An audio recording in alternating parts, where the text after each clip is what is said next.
I keep hearing about this great lock-in, and I love the phrase. Like, it feels good when you think about your great lock-in, like this period in your life, this season of your life where it's getting cozy, back to school stuff is happening, fall is upon us, the seasons are changing, it's beautiful outside, the air is crisp, it feels fresh, and there's just this renewal of our energy that makes us want to focus. It makes us want to lock in. On the other hand, there may be some of us that are feeling like, oh no.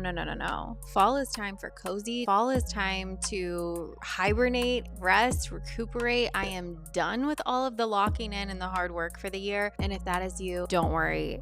This episode will apply to you as well. Before I get into the real meat of this episode, which is how you personally can lock in to whatever that looks like for you, whether you are in the lock-in discipline mode or you're in the hibernation, rest, recuperate mode, all of us have this desire for a better life, for a life that looks different than what we're currently in right now. We have this motivation and push that comes from within us and is then externally validated through things that we see on social media, through YouTube, on content, in the lives of people that are around us. And what it does is it fuels us to take action on whatever we are seeing. So if within me, I'm starting to feel this desire to shift or this desire to make adjustments within my life because there is this external season changing, and I'm like, okay, it's time for me to do something new. And all I'm seeing on social media is the great lock-in with all of these people hitting the gym, changing their diets, doing all of these like fitness things. I'm going to automatically feel like it's time for me to lock in on my fitness. Or if I am watching all of this content that is like cozy baking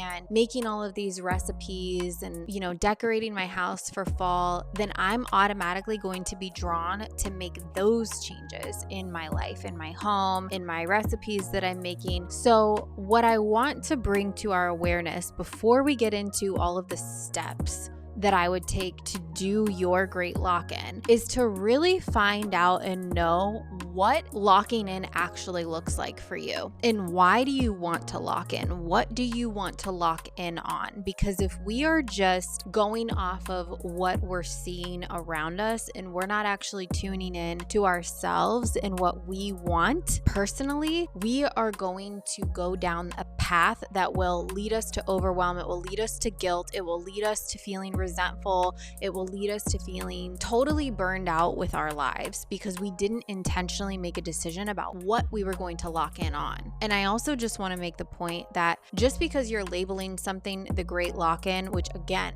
I love it. I love this phrase, doesn't mean that automatically you become this new person, that you are all of a sudden different and you're going to be able to discipline yourself through all of the things that you never were able to do before. You have to approach this great lock-in differently than you have the rest of the year. If there is a goal that you have been waiting to achieve and you are like, okay, this is my time, this is my great lock-in, you need to become a different version of yourself than you have been the rest of the year in order for that to happen.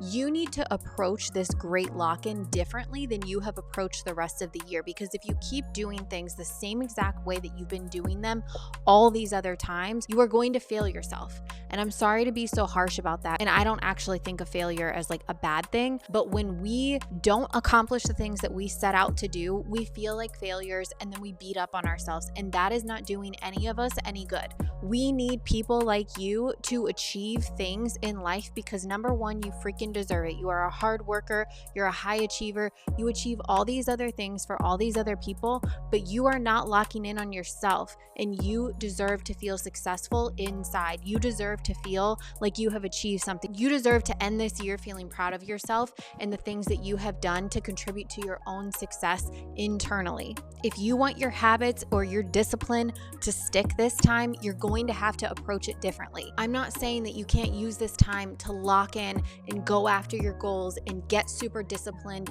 and go super hard on achieving these things. What I'm saying is, why are you doing that? Is it something you actually even want? Because if we have not addressed what you truly want and why you actually want it, I fear we have missed the entire plot. Okay, now that I've gotten that off my chest, I really want to get into all of the steps that I would take if I was going to do this great lock-in for the rest of the year, which I am. However, mine is going to be a more slow living lifestyle situation, but these steps are going to apply whether you are like lock in, go hard, discipline mode, or you're like, I'm trying to chill, hibernate, I'm trying to rest, I'm trying to live my best life. If that's you, these apply to you as well. And I think it's going to alleviate some of this like need to push and go so hard. You might actually find that there's just like one or two things that you want to lock in on, and you don't have to do so much. You don't have to do too much. You don't have to overwhelm yourself in order to get them. So if all of that sounds interesting to you and I have captured your attention through my very intense and mini TED Talk, I hope you'll stick around and let's get into it.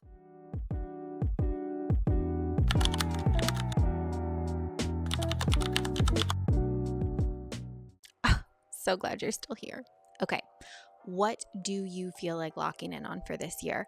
The very first step of this process is deciding what goals, what things you want to lock in on. Do a brain dump of like your bucket list items for the next 4 months. Even you can look into like next year of like what you would want to be true for your life over the next year. I don't think it's a bad thing to look super far into the future, but if you are in a season of like trying to chill, trying to rest, like just look at the next 3 months. What feels so exciting to you? What feels like a bucket list item for you to accomplish or achieve? And it doesn't have to be like buying a house or losing 45 pounds. Like it could be going to the pumpkin patch. Let's normalize setting goals for ourselves that are just like so attainable that it almost feels weird to put it on our goals list. But the more that we see ourselves and reinforce to our brains that we are achieving goals that we set for ourselves, then our brains are going to start to convince us that we keep our word to ourselves, that we follow through, that we do what we say we're going to do. And so when you do get to that season where you want to lock in and you want to go hard, it's going to be so much easier for you to fall in line because you already believe your goals are possible. So the first thing you need to do is decide what you feel like locking in on for the rest of the year. Not what social media told you to lock in on, not what your mom told you to lock in on, not what your husband, not what your kids, not what your friend told you to lock in on. What do you feel like locking in on for the rest of this year? For me, it's slow and intentional living. It's things like incorporating more yoga. It's things like cooking bread. It's things like baking bread because I want to become a bread baker. It's taking crisp walks outside. It's reading more. I have had on my list, on my goals list for the entire year, read 10 books this year. I am like a super slow reader. It takes me a long time and I almost never finish books. So one of my goals for the year was to read 10 books. I'm finally in a space where I'm like, I want to read everything. And so this is the time where I tap into that goal. I haven't forced myself to achieve that goal or to push myself to just read for the sake of reading throughout the entire year. I knew that when I was ready to read and when it felt like the best time for me to read, I knew that my body was going to tell me when that was. I knew that I could trust myself, that if that goal was super important to me, that I was going to execute on it. I didn't have to force it. I didn't have to push for it. And so now I'm in this season where I'm like, yeah, I want to read everything. I want to read everything. So I have like all these books coming to my door very soon. I love shopping. This is a total side note, but I love shopping at thriftbooks.com because you can get books for so much cheaper. And this is not sponsored, but I love shopping there because you can get books for so much cheaper. And then they've kind of got that like, it's like the story has a story behind it. Like the book has a story behind it. And I kind of love that feeling of like, oh, this has been somewhere. It's been on its own journey and I can't wait to like be a part of that. Kind of like Sisterhood of the Traveling Pants or something. Anyway, back to your brain dump, your bucket list item of goals that you want to achieve.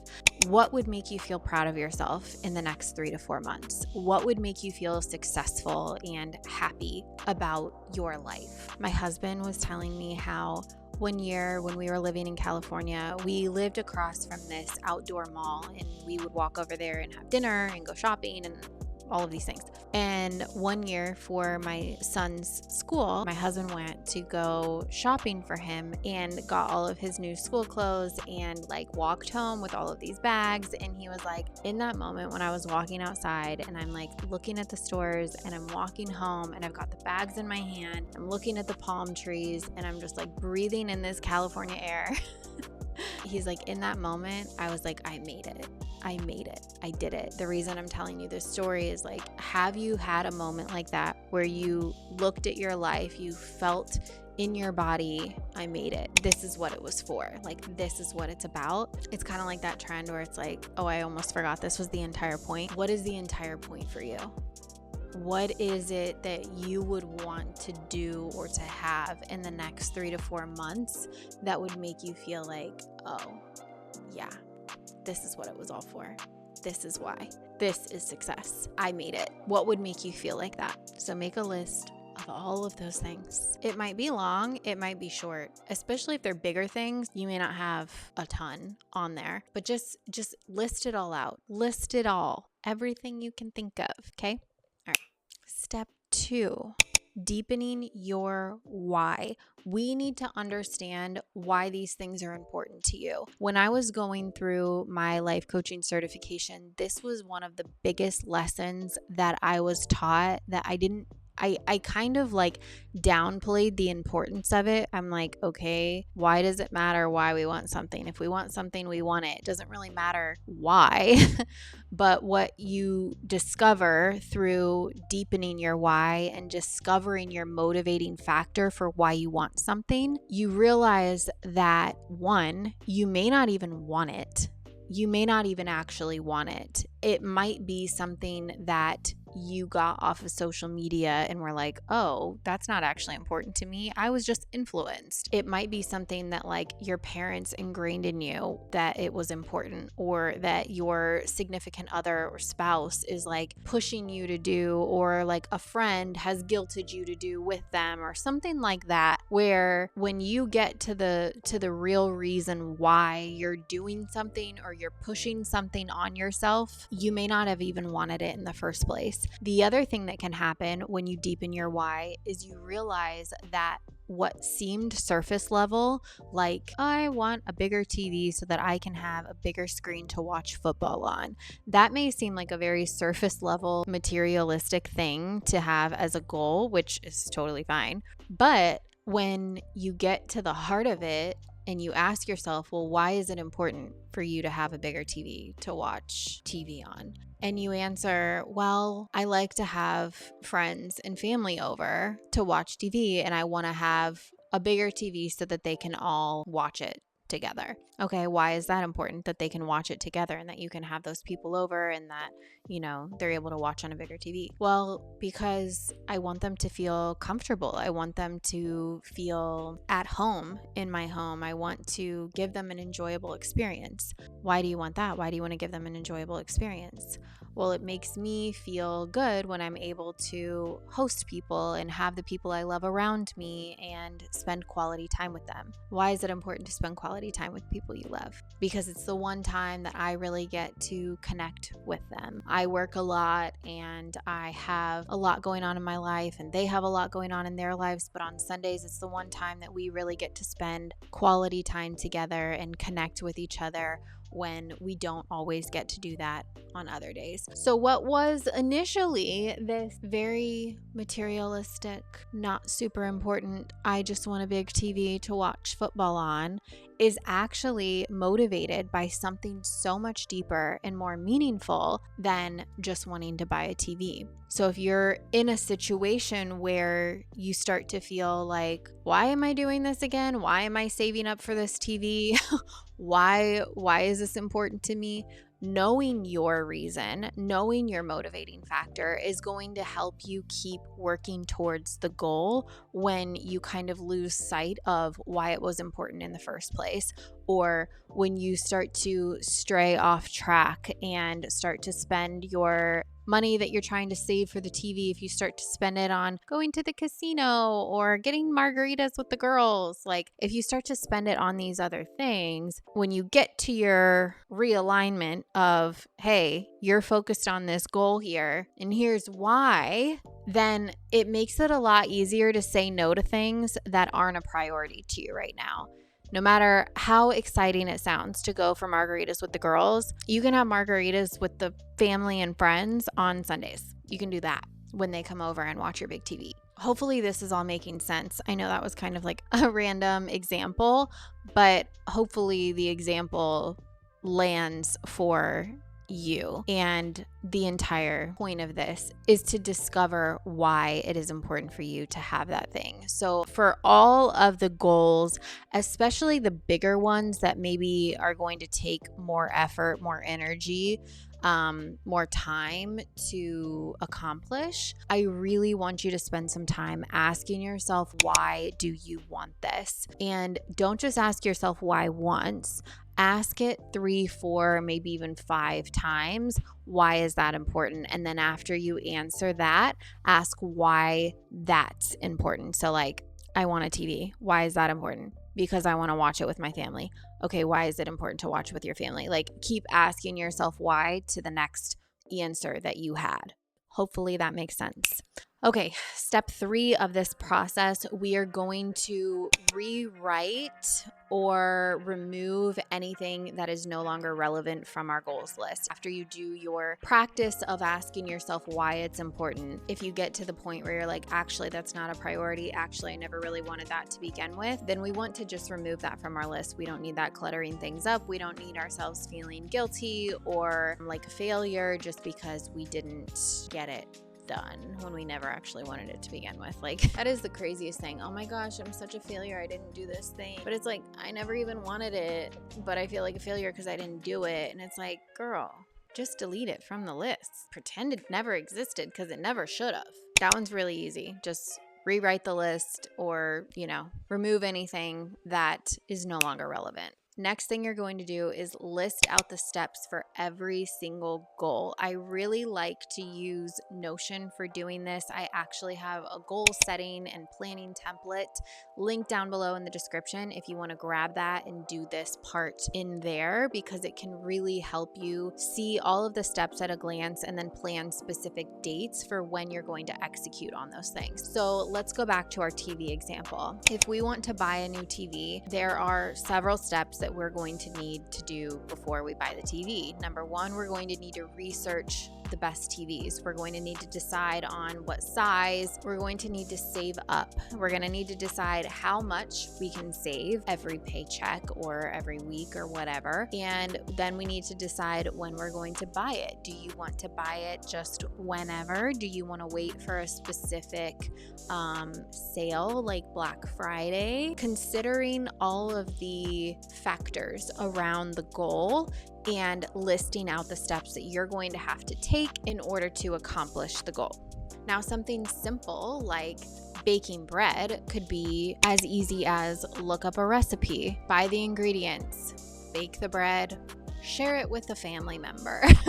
It can be so simple, but having all of the steps listed out is really going to help you to, 1, understand how much it actually takes to accomplish these goals. And number 2, it's going to help you prioritize later. So when you get to planning out for your week or planning for your month, and you see all of these different goals that you want to accomplish, you know where you can plug and play the different steps that it takes to get there. You know whether you're going to have capacity to work on that goal or not. You know whether you're going to be able to say, I want to go hard this week and pack my schedule full of all of these different things because I have the energy for it. Or if you're like, I just want to chill and bake bread. So all of these other goals, like I'm going to save for another time when I have more energy, when I have more capacity, when I'm feeling more up to it. But knowing what every single step is in order to get there is only going to serve you in the long run, because you're not under planning or having a different expectation of what it's actually going to take to get there. That is so important. Okay, next step I kind of already touched on, but you need to choose a system for yourself in order to manage and track all of these goals. You don't want these to just be on a vision board or be on a random notes list that you don't actually ever look at again and you don't actually do something with. The reason I like using Notion is because I use Notion for everything in my life, and I'm able to integrate my goals into my weekly planning process, my monthly planning process, into my Notion calendar so that it automatically populates all of my different steps that I have to take for the week. It's already on my calendar. It just makes everything so simple and easy for me to execute on. What I like to do, again, I use Notion, is I list out all of my goals. I put all of the steps in the milestones template that I have within the goals, and then I associate due dates with those. And then I have a weekly planner where all of that information, all of the steps are pulled into my weekly planner so that I can see what is coming up this week, which day of the week I'm going to work on those different steps, how I'm going to approach taking on all of these different steps. Or if I know like I've got a really busy week, it also allows me to reprioritize. It allows me to reschedule things. So again, it's not falling off my radar. I'm not failing. I'm just making a conscious decision of when I'm going to work on it next. I don't like to necessarily do due dates in particular because I feel like due dates are a hard like deadline. I like to do take action by dates. So if you have something like looking up different TVs or looking up different bread recipes, I may say take action on this by Friday. And then by Friday, I want to look up a recipe for baking bread. And then I can choose any day of the week that I want to look up the recipe for bread. If I don't get to it that week because for some reason looking up a recipe for bread was just way too difficult, then I can move it to another week and it's still going to be in my weekly planner. But the key here isn't just choosing a place where you can track all of this.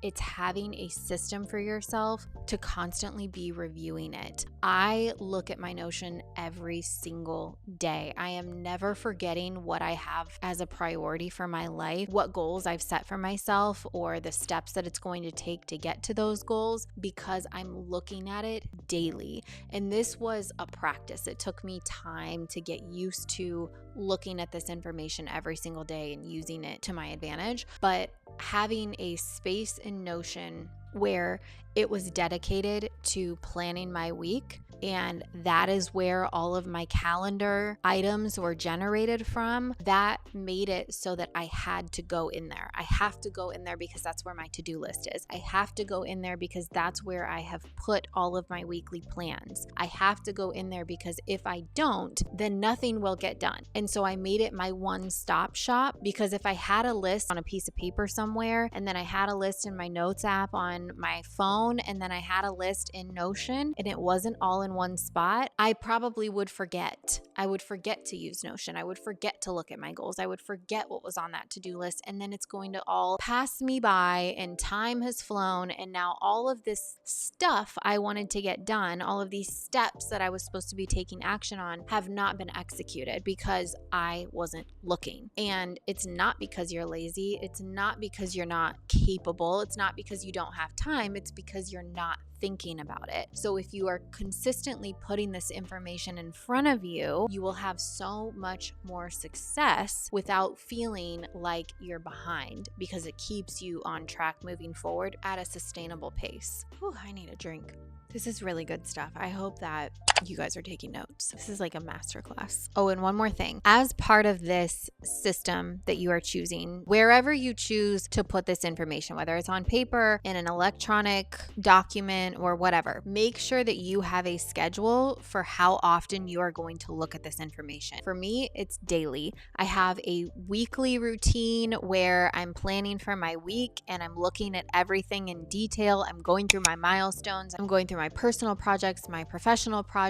I'm looking at everything in fine detail, reprioritizing, rescheduling anything that needs, rescheduled. And then I'm putting all of that information onto my calendar. And then on a daily basis, I'm also looking at my to-do list. I'm checking things off. I'm making sure that once I complete a milestone or a step in my process towards my goal, I am checking that off the list. And then I'm looking at what the next one is that I can be working on, which is already on my calendar. But hey, it never hurts to review the information. It just keeps all of it super fresh. But I have a schedule for myself of when I'm looking at this information. And it's now a habit for me. I just do it naturally. But at first, I had to schedule it on my calendar. On Mondays, the first thing I did when I got to work was I would open my Notion and I would go through and I would look at all of this information and I would plan my week. After a while, that became second nature. Now I do it on Sunday nights, but because that ended up working out better for me. And you'll learn that about yourself too, of your schedule might have to change, or you might have to adapt when you're looking at this information, and you might choose a day that you think, oh, this is such a perfect day, but then naturally you're looking at it on a different day or at a different time, and that's totally fine. You can adjust those things. You don't have to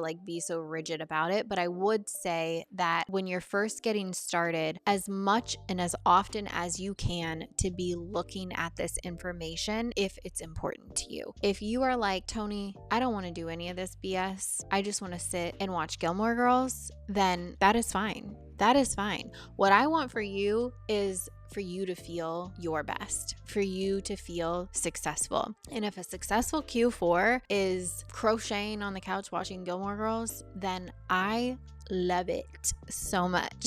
I want that for you too. I want you to have what you want in your life. I want you to stop forcing yourself to do things that you don't want to freaking do. If there are things that you want to do though, and you need help making sure that you're moving forward in them, and yet you're locking in a way that isn't going to burn you out, doing all of these steps to prepare first, do these on the front end so that on the back end, you're not feeling like a failure, burning out, all of that stuff. Do these on the front end. If you are still here watching this video, promise me, pinky promise me, and you better write pinky promise in the comments because I'm watching you.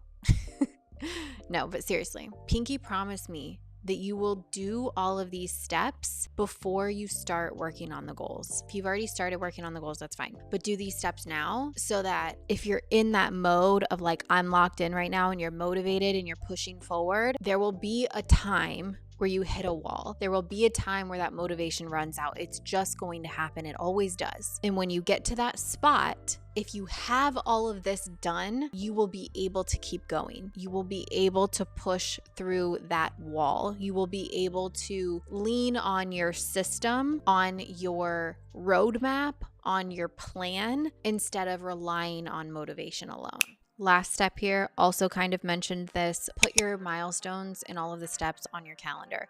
Wherever you go to look at what you're supposed to do every single day, whether it's a work calendar or a planner that you use, put all of this information in there so that it does not get forgotten. Put it on your calendar, because and I don't want you to do this, but if you forget to look at Notion because it's new to you, or if you forget to look in the system that you are using for tracking all of these goals, if you forget, at least it will be on your calendar as a reminder. And then you'll remember to go into Notion, and then you'll remember everything that you were supposed to do, and then you'll remember why it was so important to you, and then you'll be able to get back on track. It's okay if you get off track. It's okay if you have to adjust things. It's okay if this doesn't happen for you within the next 3 to 4 months. All of it is okay. What we're doing is we're creating a new way of being, a new lifestyle for ourselves, a new habit of success. It's not about the specific goal. This is how you create success for yourself in general, whatever it is. This process works for anything big or small. If you can implement these habits of creating success for yourself, you will be successful in whatever it is that you want. Okay, my friends, that is all for today. I love you so much. I thank you for being here. I just want you to remember that there is still time. You have not failed. You are amazing. You are incredible. You are going to get everything that you want in this life. You just have to, 1, stop prioritizing things that you don't care about, and 2, have a real plan for the things that you actually want. Don't just let it happen by chance. Create a roadmap for yourself and then execute on it. If you are to the end of this episode and you're like, Tony, this sounds amazing, I would like some help here. I need accountability. I need help with this plan. I don't know how to write out these steps. I don't know what I should put on my calendar. I don't know how to schedule all of this for my life. I want to do this sustainably. I want to do this without burning out, but I don't necessarily know exactly how to do that because I've been doing it this way for so long that I don't really know how to shift into this new way of being. I don't really know how to set goals in a sustainable way. I don't really know how to prioritize things in a way that doesn't overwhelm me and make me burn out. I have got you. I've got you. In the description down below, there is a link for a one-on-one monthly session. These monthly sessions are 50% off right now. 50% off until the end of the month.